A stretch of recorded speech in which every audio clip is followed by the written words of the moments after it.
So now the Iowa caucus is coming on fast, right around the corner, 12 days away, and Dana and I will be there to bring it to you. A Fox Business poll shows the former President Donald Trump with a commanding lead. Put your eyes on the far left of that screen. In that poll, he was at 52%, up 6 points from the poll in September. Ron DeSantis in our polling's got him at 18%. He joins me now, the Florida governor. Sir, nice to have you on today. Good morning to you, and thanks for being here. I know you're going to disagree with those numbers. Let me just get a few more out of the way. And this is also what that poll found.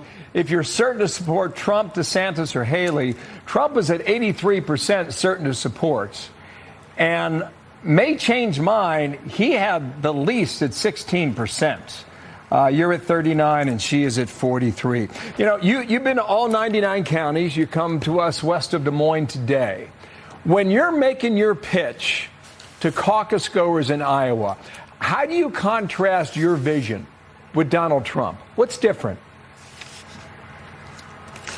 Well, first, we're excited by the support that we have. We've now topped 1,500 precinct captains who are going to actually be there on the caucus. This is what you have to do. It's an organizational, intensive effort. And so we've really put our mind to doing it that way. You know, what I have, I think that no other candidate has, is I have a record of delivering on 100% of my promises. If you look at all the problems in this country that the left is inflicting, from open borders to crime to the bad economic policies, I've beaten these people in Florida, whether it's the teachers unions, whether it's George Soros, whether it's the Democratic Party. We took a state that was evenly divided, and the Democratic Party now lies in ruins. We've shown how to win. You guys have been covering the issue with the Harvard president getting fired. I'm the only one running for president that's taken on the rot in higher education. In Florida, this whole idea of DEI, they say it's diversity, equity, and inclusion. It really stands for discrimination, exclusion, and indoctrination.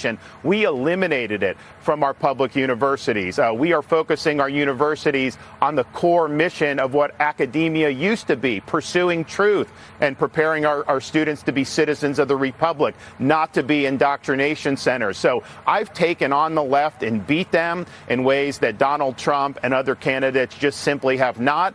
And this is the do or die time for this country. We're in a period of decline. We need to reverse it. I'll get it done. Got it. Let me come back to Harvard in a moment here. Here's a quote from the Haley campaign. If DeSantis doesn't win Iowa, there's no rationale for him to move on. Biden was fourth in 2020. That didn't stop him. You're going to do a debate. Look, these people are trying to. Yeah, I just want to get to the question. You're going to do a debate with Nikki. They're trying you're to going to do a debate with Nikki Haley. Exactly. We're going to do a debate. Okay. On CNN. We're going to do a debate, and we're going to be able to have a sharp contrast in our visions. And I think she's had very difficult time recently because she had been pumped up by liberal media, which I understand. She's the liberal candidate running.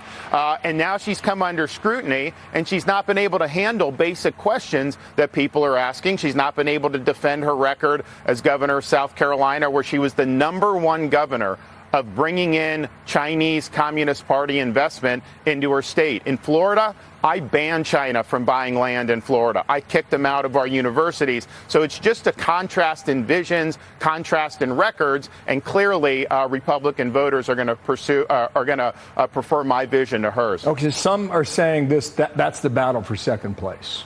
I know you would disagree with that, but we'll watch and see what comes that night. And Donald Trump's going to do a town hall here on Fox at the same time. You mentioned Harvard. You know, the left and progressives feel that Israel is the oppressor. And we had a Harvard student on just this past hour. And we asked him, if it weren't for the plagiarism charges, would she still have her job? And he said probably yes. What would lead a Jewish student at Harvard, to draw that conclusion? Well, because places like Harvard have been captured by a militant left ideology. And so it's not about academic excellence like universities used to be geared toward in this country. It's really about promoting their vision of so-called social justice. So it's got a massive endowment. It's basically a hedge fund with an indoctrination camp attached to it. That is academia run amok. That is not going to be successful for this country. They are not going to be producing the type of leaders that they may have been able to produce in the past. And so we've taken this on in Florida. We've said our state universities are funded by the taxpayers of Florida. They should be focused on things that are in the best interest of the people of Florida. That means we want academic integrity. We want merit-based academia, and we do not want discriminatory policies like DEI. So we stepped up and we did something about it. And you know what's happening, Bill?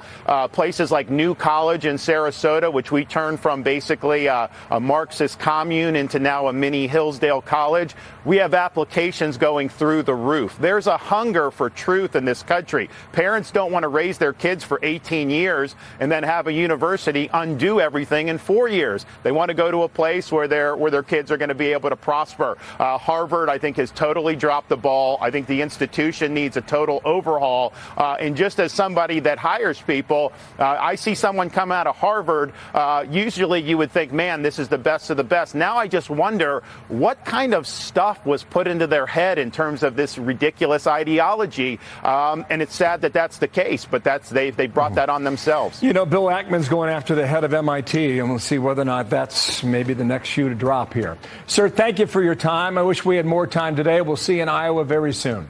Thank you, Governor. Bundle up. It's cold out here. We'll be ready. Thanks for the warning. We'll see you soon.